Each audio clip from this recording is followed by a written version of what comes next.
What is going on, everybody? We've got a doubleheader here because I did not make one of these yesterday, revealing numbers 31 through 50 in my top 100 players for 2019. It is a projective list, just a reminder. I also want to announce that the podcast will be returning tomorrow. I don't have an exact time at the moment, but do go check out the Fully Inflated Football podcast on iTunes, Stitcher, Spotify, wherever you get your podcasts. Mondays and Thursdays are looking like the regular times for those podcasts. So looking forward to get that up and going again. So let's get into the top 100 list yet again here, starting at number 50 with Malik Hooker.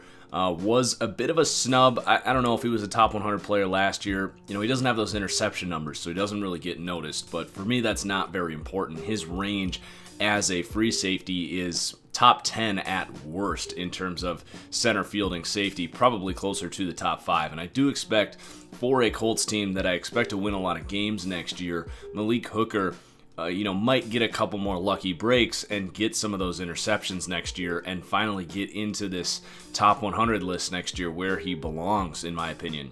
Stephon Gilmore here at number 49. Did come in at 22 in NFL Network's list. Not going to say he was not deserving of that. Was possibly the best corner in the NFL last year. I'd still probably take Jalen Ramsey over him from last year, but elite man-to-man defender. He is arguably the best man defender in the entire NFL, and it's no coincidence that that defense was able to really transform getting Stephon Gilmore in there, and it really increased the ceiling of that defense, allowed them to win a Super Bowl last year. Number 48, DeForest Buckner. That's a guy that I think was snubbed from the list for NFL Network. The Niners were terrible. Everyone around DeForest Buckner was awful, but Buckner still produced. I don't know if he should have been this high, and I am projecting that he does have a breakout season, if he will, next year. But I do still think he deserved a spot on this list, especially ahead of guys like Jason Pierre-Paul, who made the list. Number 47, Geno Atkins, still one of the best interior pass rushers in the NFL. Chris Jones coming for that throne. I think those guys are going to be butting heads. They're kind of in their own tier. Chris Jones, Geno Atkins, they're kind of in their own tier, right behind, well, not right behind. There's a big gap between Fletcher Cox and Aaron Donald. Then Geno Atkins and Chris Jones are in their tier, and then you have a big cluster of guys after them. So still want to give Geno Atkins the respect he deserves, cracking the top 50 here. He is that undersized interior defensive lineman that just explodes off the ball, will always have leverage because of his height, and is almost unblockable. Number 46, Deion Jones for the Atlanta Falcons. Did suffer some injuries last year, so I understand why he did not make the list last season. But I don't see any reason why, if he stays healthy, he will not be a top 100 player next year. He's one of the best cover linebackers in the entire NFL, and he's one of few players that can match up with guys like Alvin Kamara or Christian McCaffrey, or even like a George Kittel or Travis Kelce, those mismatch problems. Deion Jones just helps you, neutralize some of those issues that you have defensively. Number 45, Eddie Jackson, just an elite playmaker. He is a gambler, and it pays dividends for that Bears defense. He's helped by the fact that he does have a lot of surrounding talent. We've seen aggressive safeties like him get burned in the past, but he really is a pretty special player. His short area burst and just the ability to break on balls is very unique. He's good in man coverage as well. He's a solid tackler. This is about where NFL Network had him, and I think he'll repeat as a top 50 player next year for a Bears defense that is not going anywhere. Number 44, just the lack of offensive linemen on NFL Network's list in general is pretty insulting. A guy like Shaq Mason, who is arguably the best run-blocking guard in the entire NFL. The dude is an uber athlete, can just pull and light you up like crazy. He can drive you off the ball. A good pass protector as well. I don't think this Patriots offensive line gets enough credit for what they've been able to do over the last couple of years. Just with guys like Shaq Mason, David Andrews, the tackles they've had, and Joe Thuney as well. They're just really star-studded on that line. I do think Shaq Mason, though, is the best guy on that front. He did not make the list for last year, and I really think he should have. And then another guy is David DeCastro. It did make the list at a time for NFL Network. They didn't have a lot of offensive linemen on that list at all. It was really kind of confusing, but DeCastro is certainly a top 50 player for me, a top 5 guard in the NFL. Worthy of a top 50 spot. He does a lot of things for that Steelers offensive line that is one of the best in the entire league. Number 42, Davante Adams. I tweeted out yesterday that one of my favorite archetypes of wide receivers are guys like Davante Adams, Keenan Allen, and Amari Cooper, who are 6 feet 1 plus, so they have the length, and then they have truly elite foot quickness. Like I'm talking about top 5 to 10 foot quickness, and you pair those two things together, and the release that guys like Davante Adams are able to generate off the line of scrimmage is you just can't press the guy, and when you can't press a guy, that opens up for a guy like Davante Adams, who's 4'5", 40, 4'6", 40 guy. Like he's not a burner, but when you can't press him, it really opens up the vertical ability. And with that foot quickness and just commitment to route running and stuff, like these guys are going to be able to run slants, outs, ins, comebacks, hitches, be effective in the screen game, catch and run. But Davante Adams is a top 10 wide receiver. I don't know if he's hit his floor yet or not, because he does kind of lack that elite speed. I think he might, reach the ceiling of a Keenan Allen, who is just a very versatile do-it-all wide receiver that just maybe doesn't have the physical ability like an AJ Green, a Julio Jones, a DeAndre Hopkins to really become that tier 1 elite guy, but still a top 42 player. For Davante Adams, kind of a weird way to say it. Number 41, I have Tom Brady coming in here. I get it. Most people would refer to him as the GOAT. He is still an elite quarterback and is awesome.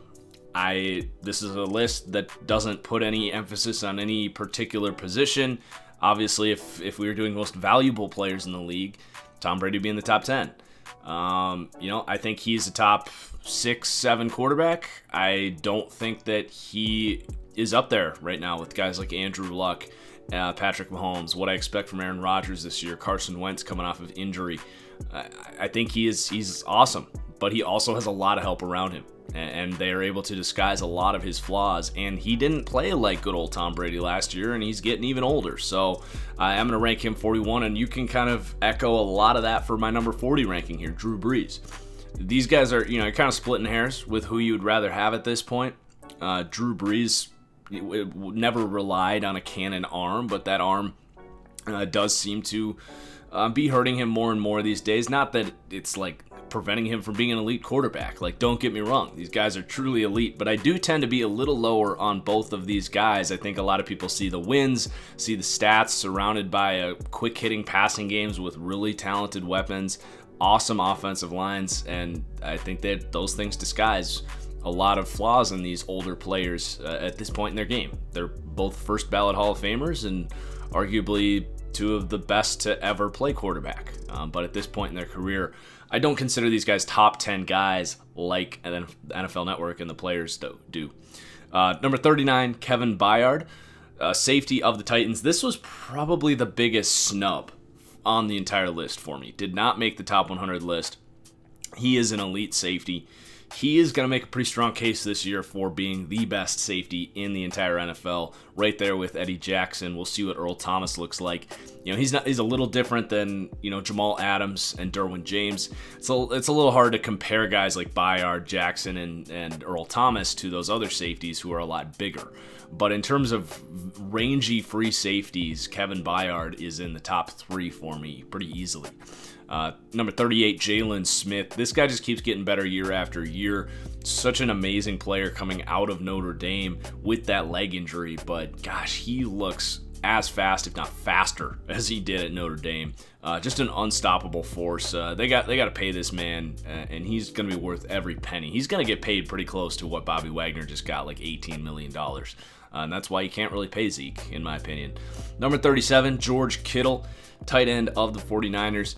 probably the fastest tight end in the NFL, at least the fastest tight end with any relevance. I am just so amped to watch George Kittle play with Jimmy Garoppolo for a season. He succeeded with Nick Mullins and CJ Beathard last year and was still, I think, led all tight ends in receiving yards, was maybe second behind Kittle, behind Kelsey, but I think Kittle was actually number one, and God knows how productive he can be with an actual starting quarterback on his team. And Kyle Shanahan, who loves to use those heavy packages and his tight ends. Number 36, Cameron Jordan, coming in just a few spots higher than NFL Network had him. He is just an extremely versatile edge rusher. He is built more like a defensive tackle, but his explosiveness off the ball at his size, it's just kind of unblockable. I know I keep saying that about a lot of these guys, but man, the length, the speed, the power, one of the best edge rushers in the NFL, period. Number 35, Jimmy Garoppolo, coming in here ahead of guys like Tom Brady and Drew Brees. I do think just because of his physical abilities, I think as a processor, he is right behind guys like Tom Brady and Drew Brees. I think Jimmy Garoppolo is a very smart player coming from that Patriots scheme where he really learned some of those quick-hitting processing abilities that Tom Brady has. He's not at the level of those guys, but you pair that with an awesome arm, the ability to elude pressure, sense pressure, and then elude pressure. Those are two different things, by the way. You can have the athleticism to elude pressure like a Marcus Mariota or a Cam Newton, but that doesn't do you any good if you can't sense it and know when and how to use your mobility. Jimmy Garoppolo has all of those things, paired with Kyle Shanahan with a really good offensive line, some playmakers there on that side of the ball now that he didn't really have when he came in and went undefeated after getting traded over by New England. So kind of a fresh start season for Jimmy Garoppolo. I think he's going to really almost embarrass a lot of analysts out there that have ranked him into the late 20s, as you'll see in like those tier lists and stuff. And that just, I don't know how you can watch Jimmy Garoppolo's tape and come away with that. If you don't think he can stay healthy, that's fine. I tend to be a little more optimistic on that end. Number 34, Julio Jones. This is going to be pretty surprising. It was number 9 on NFL Network's list, and he could so easily make me look dumb for this, and I love Julio Jones. I'm looking at his jersey on my wall right now, but he's getting older. He has battled injuries year after year. I expect he probably plays 13, 14 games again this season. And I don't know if he actually missed games or not, but he does seem to be always banged up or playing injured or limps off the field. It just doesn't feel like he is going to play a 16-game season, and that's got to factor into a list like this where we're saying the best players for the entire season. I'm not saying, if this was a single game, yeah, I'd take a healthy Julio Jones over pretty much any receiver in the NFL other than maybe DeAndre Hopkins. But I do think getting up there in age, going to have a little bit more regression. Still an elite player, though, here at 34. Number 33, Ezekiel Elliott, running back of the Cowboys. I mean, I'm going to do a little Zeke section on my podcast because I'm really disappointed in Zeke. He's out in Cabo right now. God, he's 2 years away from contract. He's pissed off Jerry Jones, who went to war for him. All he's done is get in trouble since, basically he got into the league. He's not like Le'Veon Bell. He's not like Le'Veon Bell at all. Zeke's been paid a bunch of money. I won't get too much further into it here. He's just really on my nerves right now. It does not deter him from me ranking him inside the top 50, though. He is, in my opinion, the second best running back in the NFL right now, behind his division counterpart, Saquon Barkley. Number 32, another Dallas Cowboy here, Travis Frederick, and this is probably a reason I'm comfortable with Zeke inside the top 40 is because he's going to be helped a lot this year getting that mainstay at center back. He had a weird kind of, what was it, a back issue or a brain? I don't know. It was a weird injury Well, he is back and in camp, and we can probably expect full go for Travis Frederick, which is really exciting if you're a Cowboys fan. Trying to get that elite offensive line back that they had when they were one of the best teams in the NFL several years ago. And there's a good chance that they can get that back on the offensive line. And then number 31, Darius Slay. He, I think, is one of the more underrated players in the entire league. People just don't really pay attention to the Detroit Lions, but when offenses go against the Detroit Lions, they need to pay attention to Darius Slay. He is really good in man and in zone. He is right there, in my opinion, with Stephon Gilmore as the best man defender in the NFL because he's got the length to match up with some of these bigger wide receivers, but he's also got the foot quickness to match guys like a Davante Adams, and he has the speed to go against like a Brandon Cooks. So he's just incredibly versatile, do-it-all safety, just happens to play for the Detroit Lions. So that's the list, 31 through 50. I don't know if I'm going to do another 20 in my next video or continue to go by 10s. But regardless, please do hit that like button. We'll see you guys for the podcast.